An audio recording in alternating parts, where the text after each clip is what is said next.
Welcome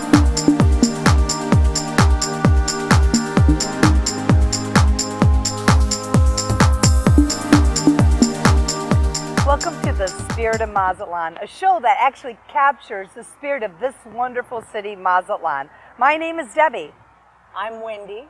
And I'm Roberta, and this is the Spirit of Mazatlan. Today we've got a really good show for you. Wendy, what do you have? I interviewed a wonderful woman who has a rescue dog she's brought along for us today, and she runs a shelter for homeless animals. She looks after animals in this city. It's a really interesting place you'll love. What about you? And then we're also going to visit Mazatlan's marina. We're going to actually go and get on top of boats and see the boats from inside. Some of the big ones? Yeah, Julie's coming into the show. And a man after my own heart is a chef. And it's Alistair, and he went to Stone Island, which is a very cool place to go, and with our gastronaut. We also have George. Yeah, and he is going to be He's going to be really giving us some good tips. The money man. Yeah. But I think that everybody is going to have a very pleasant surprise with our surprise guest here. So we're really excited about all that. Yeah. But you know, let's bring it back to Alistair a second, again, about food. I know you're about yoga. You're about yoga. I'm about food. But so when I go to Stone Island, I find it just like I'm being removed from kind of the hustle and bustle, because I live right in Central. Yeah.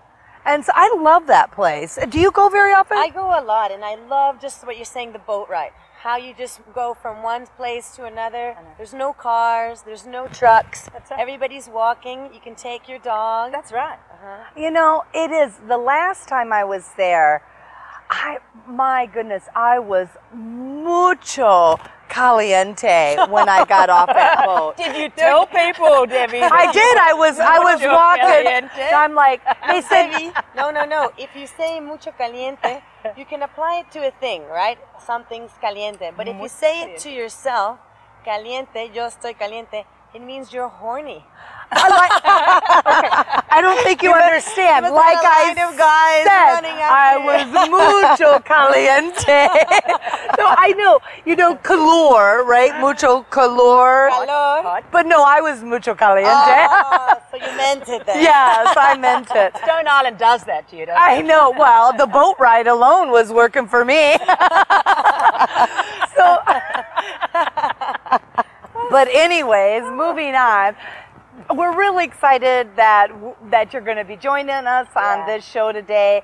And let's move to Stone Island and meet Alistair. The gastronaut is over there. That's right. So, Alistair, let's see what he's got. Yeah, let's go for it.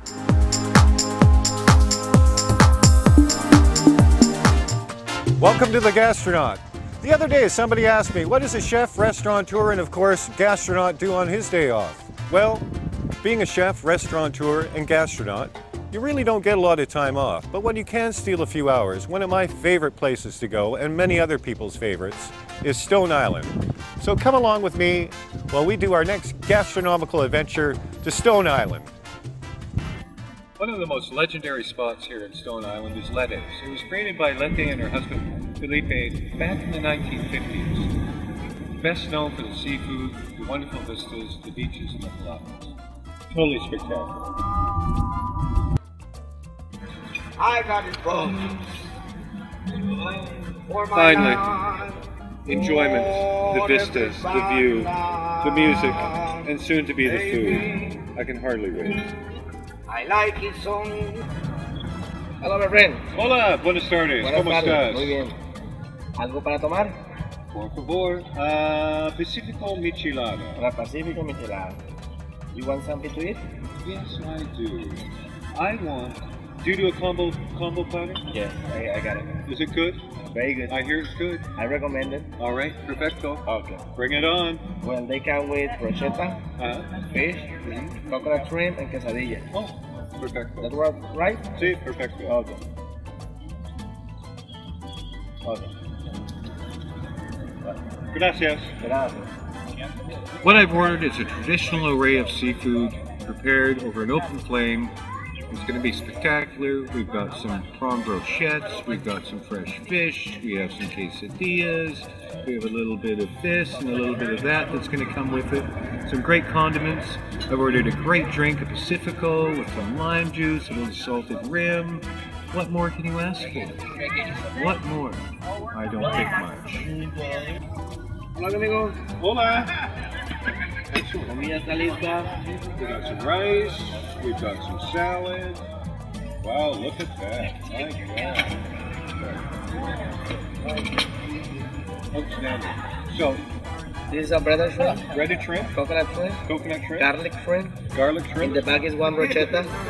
It's a shrimp with vegetable shrimp with vegetables, and quesadilla. and quesadillas. Man, unbelievable. Thank you very much. Gracias.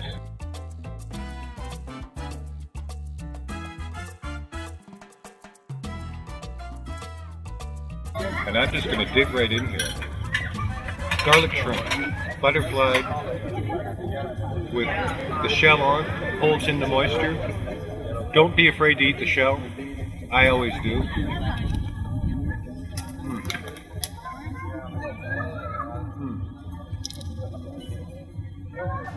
Out of this world. If anybody ever recommends a spot, Lette's is the spot.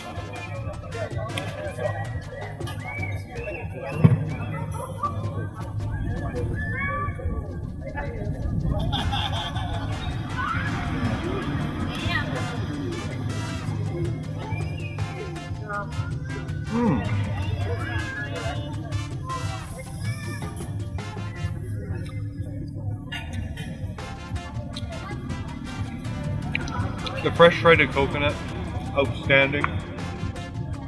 The moisture of the shrimp, outstanding. You can tell, you can taste the freshness of the seafood. It's one of the reasons I love going and eating in Palapas by the beach. You know the seafood's always going to be fresh. You know, it's always prepared with love. And what more can you ask for? Really, what more? Except my michelada. Una más michelada, por favor. Felipe. Hello, my friend. Thank you so much. That was truly, truly, truly amazing. It's a pleasure to service to you. As always. And now I know why Lette's is the best. Have a good day, mi amigo. And you too. Until we meet again, there are no goodbyes. Until my next time I'm here. Gracias. De nada. Adios. Adios.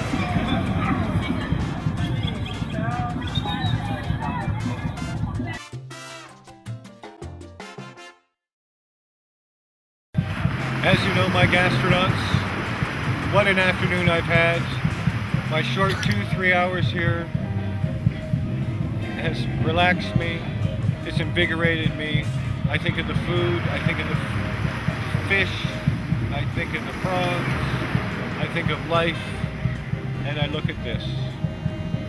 How can you go wrong? Join me next time, my friends. This is Alistair the Gastronaut on another gastronomical journey. Until next time, buen provecho.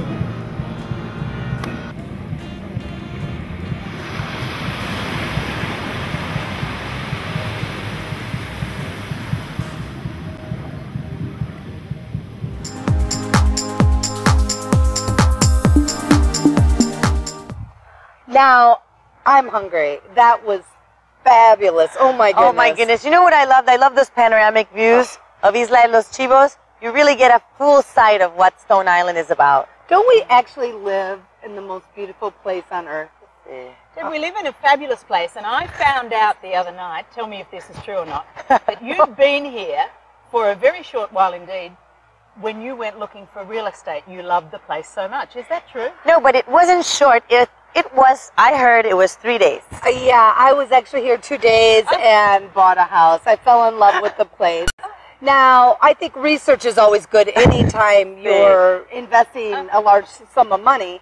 But, you know, I just felt it and I did it. But for those who actually would like to learn a little bit more about real estate here in Mazatlan, we have a great segment now, and it's George Keats. Money go around. So let's see what George has to say. Great.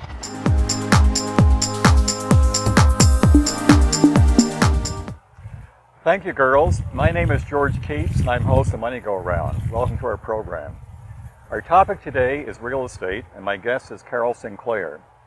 Carol comes from Canada and has lived in Mazatlan for over 33 years. She's been selling real estate for over 26 years. Carol, welcome to our program, Money Go Around. Thank you so much for inviting me. It's a pleasure to be here.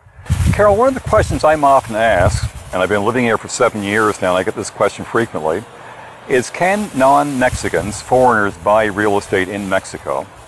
Okay, I get that question all the time as well, and I suppose my best answer is the fact that I've been living here for many, many years, as you know, and I've been buying and selling properties since 1978. So for all intents and purposes, yes, you can buy and sell property here in Mexico. But Article 27 of Mexico's Constitution reads as follows. Foreign citizens cannot own land within 100 kilometers of the borders, 50 kilometers of the sea. However, foreigners may have beneficial interest in such land through a trust known as a fideicomiso, where the legal ownership of the land is held by a Mexican financial institution. Now, I realize you're not a lawyer, but tell us in layman's terms the implications of this law for non-Mexicans buying property in Mexico. Well, that's absolutely correct. The Constitution does specify that there are restricted zones in Mexico which are by the ocean or by the borders, and there are non-restricted zones for purchasing property. In the restricted zones, you have to get a bank trust or a fideicomiso. So it's a little bit different, but as I say, for all intents and purposes, you have the same benefits and rights as ownership. So in summary, foreigners can buy any property they wish in Mazatlan or in Mexico, any part of the country. So then what really is the process you recommend people go through if they wish to look for and acquire property here? Well, I guess the first step is to look on the internet, which is what most people do now. They look through the internet and identify certain areas they want to buy and the type of property they want to buy, and then they contact the developer or the realtor to get more information and to help them find the right spot for them, because every place is a little bit different and everybody's needs to be here. Maybe they want to be here 6 months, maybe they want to be here all year round. Everybody's a little bit different. So once you do that and you find the property you want, you need to make an offer, just as you would in Canada or the United States. If your offer is accepted, there can be a bit of negotiation that goes on there, just like in Canada and the States. But once you have agreed your offer has been accepted, then you need to put some earnest money down. And once you've done that, the next step is to get a good notary who is a lawyer here in Mexico, and they act as the escrow for the transaction. And in this case, the notary will make sure there are no liens, burdens, or encumbrances on the property, and that all the taxes are paid, and they'll send to have an appraisal done to make sure that what is stated in the deed is actually on the property. So in summary, the way you described it is pretty much the way you buy property any place in the world, whether it's Canada, the U.S., or any other place that I'm aware of, and except for the fact of needing a trust to buy a property in the so-called restricted zone. Mm-hmm. So now, what then is tell us a little bit about the cost of acquiring property here. The fideicomiso, the trust, is there a cost to that? Yes, to establish a trust, it's approximately $2,000, and that is $2,000 whether it's a $30,000 property or $1 million property. So that gives you an idea of setting up the trust. And is it a one-time cost, or are there ongoing annual costs associated with the trust? The $2,000 is a one-time cost. After that, the average is about $400 a year. It depends on the bank. All the banks are a little bit different, and but again, that's roughly the cost. What about all the other closing costs that are associated with buying property up north or any place else, such as commissions and transfer taxes and so on? What do they run in Mexico? Well, I go sort of a rule of thumb is 5.5% of the value of the property, and that includes the transfer tax, the legal fees, the public registry, the appraisal, and all the other costs that go into the transaction. Well, thank you, Carol. You made it sound like it really is not much different to buy property here than it is up north, except for the need for a trust in the restricted zone. Yes. Carol, thank you very much for explaining to us today how to go about buying property in Mexico. If you wish to see my entire interview with Carol, please go to the director's cut and click on the icon Money Go Round. Girls, back to you.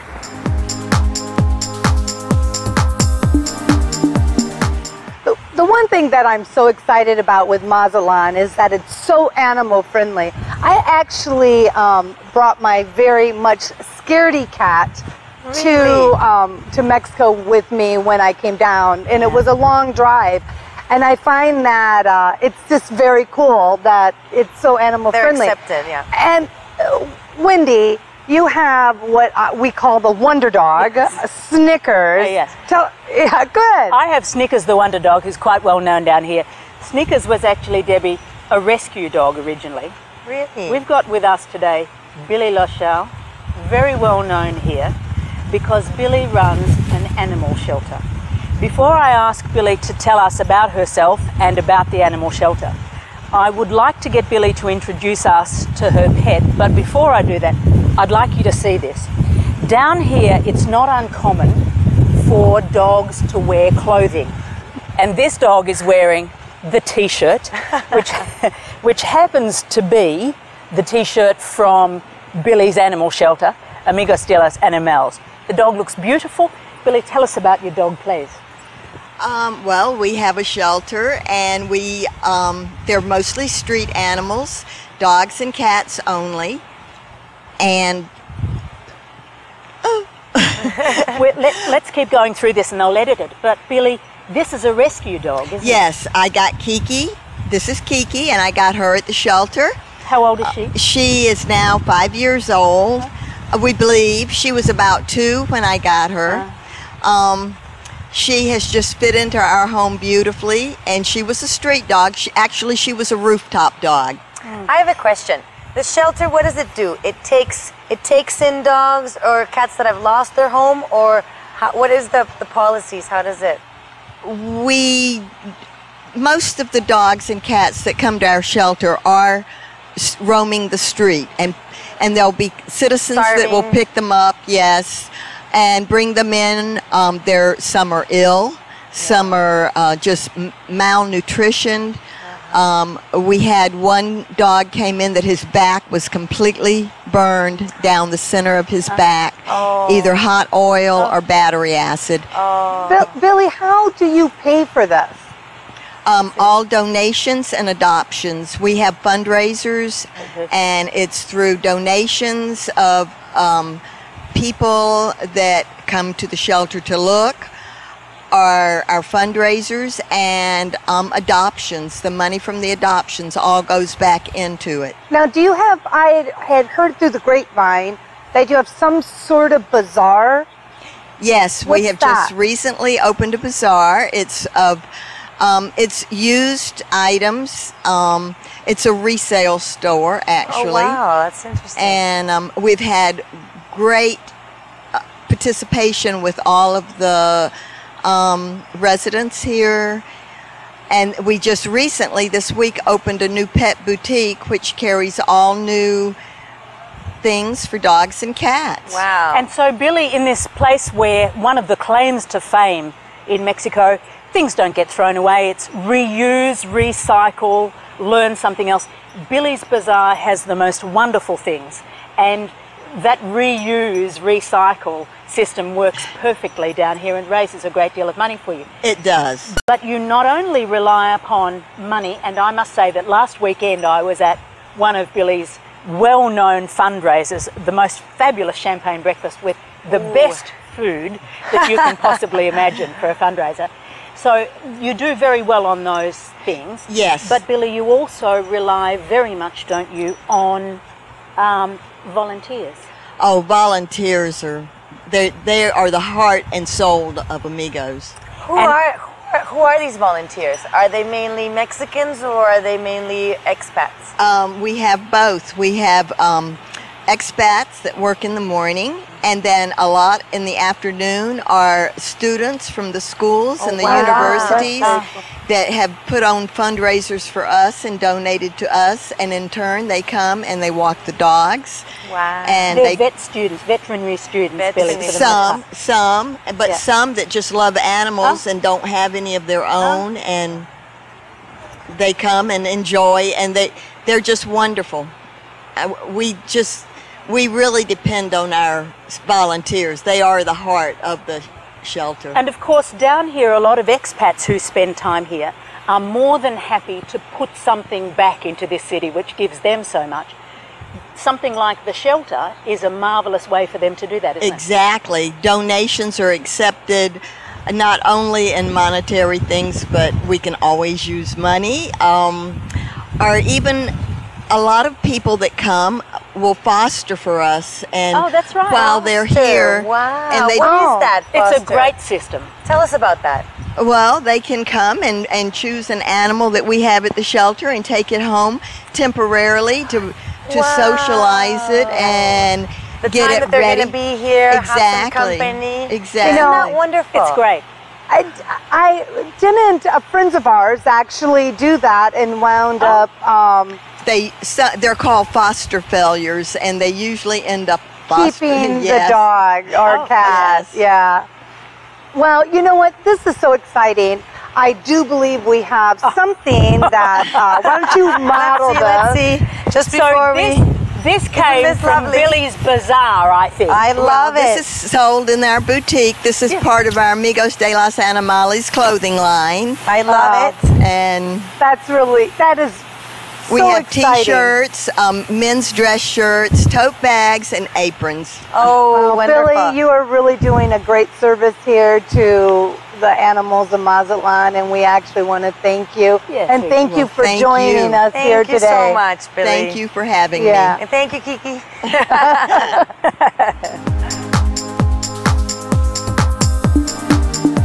The one great thing about Mazatlan, other than I'm like sweating like a pig in a jacket, is the wonderful weather. I mean, it was a little cooler today. Now, you know, I'm thinking, but no, this sun and this weather and the ocean right here, we've got boats, lots of boats. And I'm actually a sailor at heart, but do you guys boat? Absolutely. Definitely. I like the fast kind of speedboat kind of. Yeah, you're a go fast girl for sure. Yeah. So, Julie, tell us what's going on with You'd you. be a boating girl, wouldn't you? I am a boating girl, Yeah. yes. Both sail and power, just depending on the mood I'm in, yes. Tell us a little bit about your segment. What are we looking at today? Oh, we had a fabulous day at the Mazatlan Marina area. So beautiful. Yes, we went to the whole entire area and gave you some history on the marina. Oh. Went and toured 3 very different boat situations, 3 types of boats, and some great couples that live on them. Oh, First actually we live on their boats actually here. live on their boats, yes. Yeah. And they do take them out from time to time, but then come back to the area. We have some people from a sailboat that is a very beautiful old sailboat. They've said that it's like a classic Corvette inside. It's so impeccable. Wow. And when I went on board, I knew why. It's so we're going to see inside. going to see inside and And meet this the is couple. in the marina itself. What is the name of the marina? Well, we went to all of them. All of them? Yes, yes. Oh, that's very cool. That'll be It's nice to supposed see to be that. the biggest marina in Latin America. It is, right? in fact, yes. Yeah. It encompasses over 590 acres. So Oh, that's wow. just Wow. unfathomable. And there's a lot of nature. I've seen a lot of blue herons. Yeah. I see a lot of birds. Is that right? and the blue-footed booby. Don't forget about that. Blue-footed booty, I like that. Absolutely. And then we went on to a motorboat, a power boat. It's a couple that have just made Entertainment Central out of this boat. It's a lot of fun. Another one. Another one, yes. And then the last one, man, we wanted to stay on that all day. It was a big motor yacht built in Brazil. Lovely. I may have heard of this. Its major feature is? The hot tub on the roof. Yes. That's the one I've heard of, Julie. Was it fabulous? It was unbelievable. Yes, it was. Oh, that's very cool. So now, if we want to see more about your segment, the full, what are you calling it? It is called the Director's Cut. If you would like to see the Director's Cut, just click on Lifestyle Legends. Great. Very cool. Thank you so much, Julie. Thank you, So ladies. we're going to see a portion of. Right now we are, Yeah. yes. Perfect. Well, let's see that. All right, excited. great.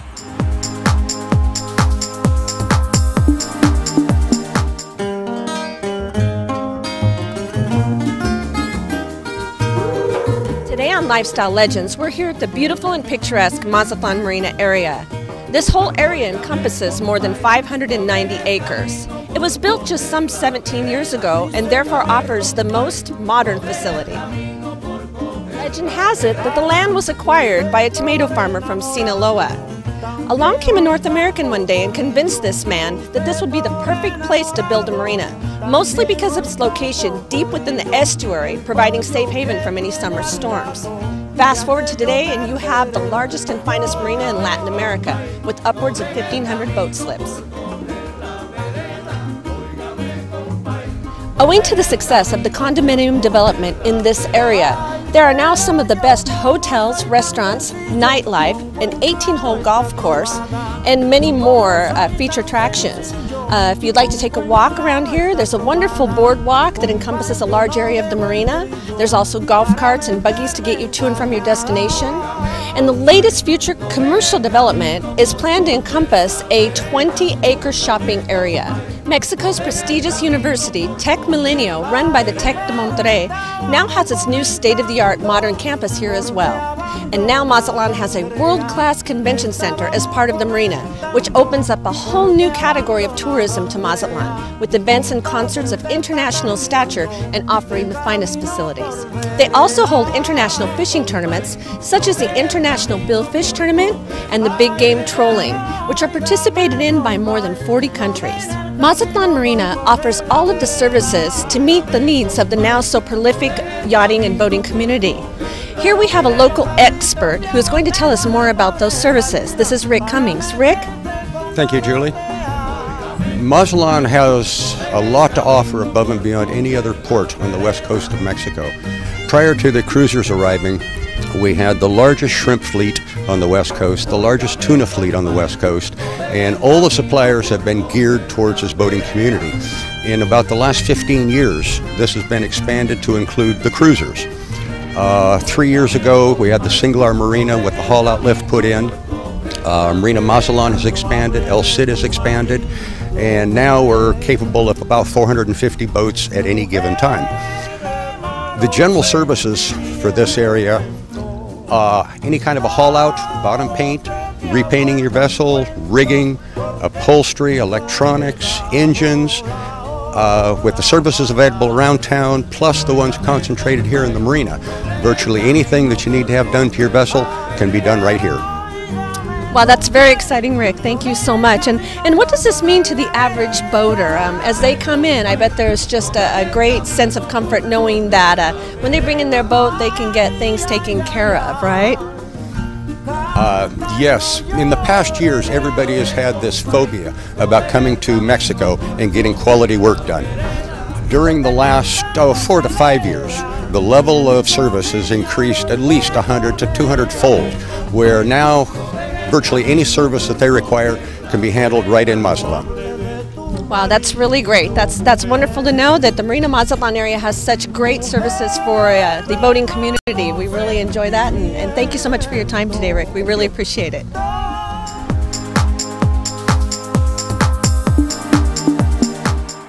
Well, I can tell you, I am done wearing my shoes today. Oh, feet are let's see, killing me. I have got like the highest shoes in the world on. Oh my goodness, that is a tennis shoe in Mexico. Oh, I can't stand it one more second. See, when you have the little thing in front of the platform, that's called tennis shoe, comfortable.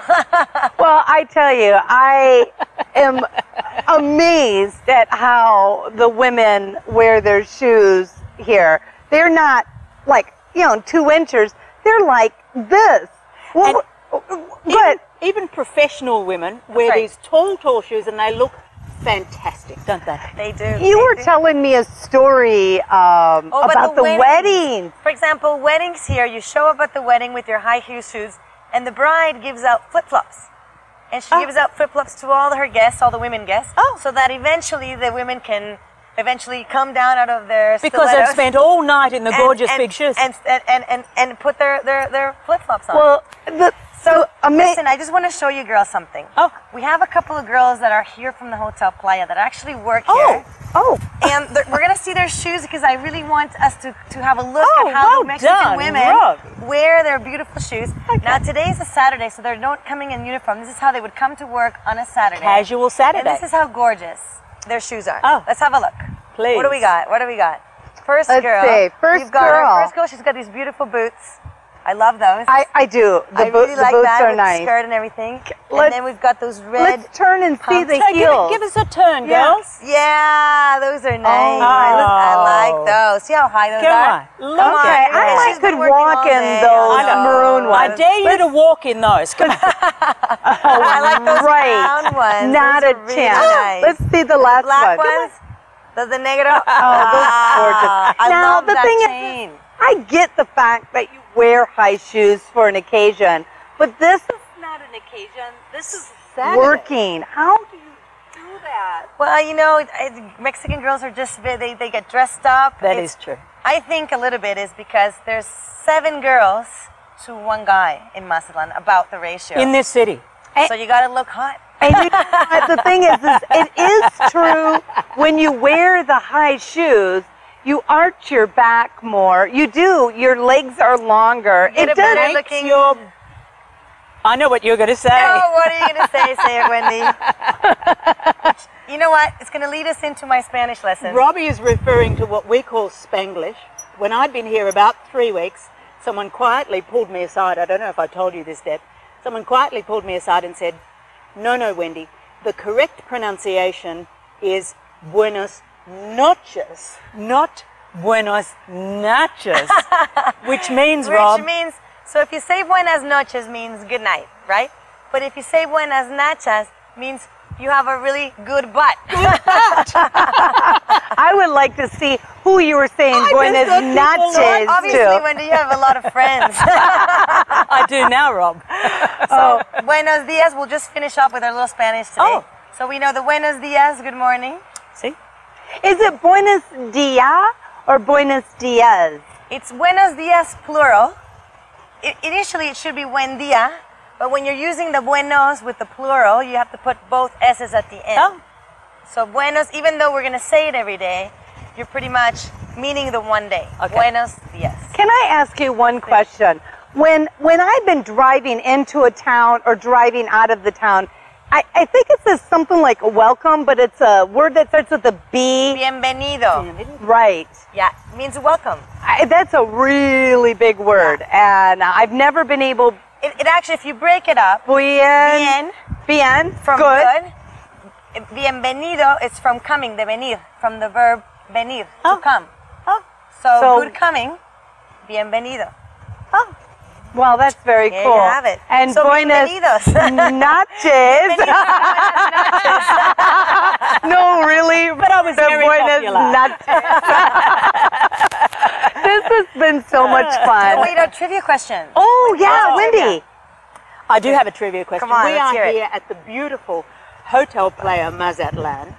And Wonderful place. It is an absolutely fabulous place, and I wondered how long it's been here. And so the trivia question that we're setting today, and whoever gives us the first correct answer, sent to trivia@spiritofmazatlan.com is going to get to set the next trivia question and be on our show next time. But the trivia question that we're setting right now is, how long has the beautiful Hotel Playa Mazatlan been here? What year was this built? That's very cool. And I actually know the answer, but I won't tell you. No. I was talking to the... I won't say who, because that would give some of it away. Okay. Thank you so much for joining us with Spirit of Mazatlan. We have had more fun all day, and it has been just wonderful here. And thank you again to the Playa Mazatlan for hosting this wonderful event. Gracias y buenas. Buenas noches. Noche. Adiós. Adiós.